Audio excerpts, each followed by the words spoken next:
ભાવનગરની વલભીપુર સિવિલ હોસ્પિટલની હાલત બિસ્માર હોવાનું સામે આવ્યું છે। જર્જરિત હોવાના લીધે સિવિલ હોસ્પિટલ બંધ કરવાની ફરજ પડી છે। બિલ્ડિંગની સ્થિતિ સારી ન હોવાથી કમ્પાઉન્ડમાં પતરાના શેડ બનાવી દર્દીઓની તપાસ કરવામાં આવી રહી છે, તો હોસ્પિટલમાં ડોક્ટર સહિત સાધનોની પણ અછતથી દર્દીઓ પરેશાન થયા છે।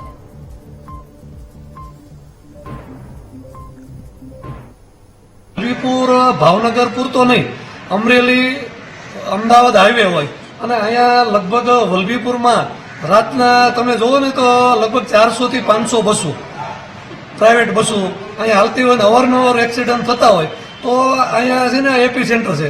અહીંયા કદાચ ડોક્ટરો ન આવતા હોય ને અને કદાચ ન હાજર રહેતા હોય કે ડેપ્યુટેશનમાં હોય તો વધારે અહીંયા હાજર રહે ને તો વધારે સારું, કારણ કે બીજા નાના સેન્ટરમાં તો કાંઈ વાંધો ન આવતો હોય, પણ અહીંયા વલભીપુરમાં હાઈવેનું ગામ કહેવાય। અહીંયા એટલું બધું ટ્રાફિક રહેતું હોય, અવર જવર એટલી બધી થતી હોય, અને વાત કરું આ બિલ્ડિંગની તો ઘણા ટાઈમથી બિલ્ડિંગનું કામ પણ ફોરમ પડ્યું હતું, એટલે પૂછવું આવ્યું કે સાહેબ કયા લેવલે પડ્યું છે, જ્યાં અમારી જરૂર પડતી હોય ત્યાં અમારો સહકાર રહેશે, પણ વહેલી તકે વલભીપુરના જનતાને અને તાલુકાને અને અહીંથી જે કંઈ રાહદારી નીકળતા હોય એને એની સારી એવી ફેસિલિટી મળે, એટલા માટે આજે મેં એમની મુલાકાત લીધી છે।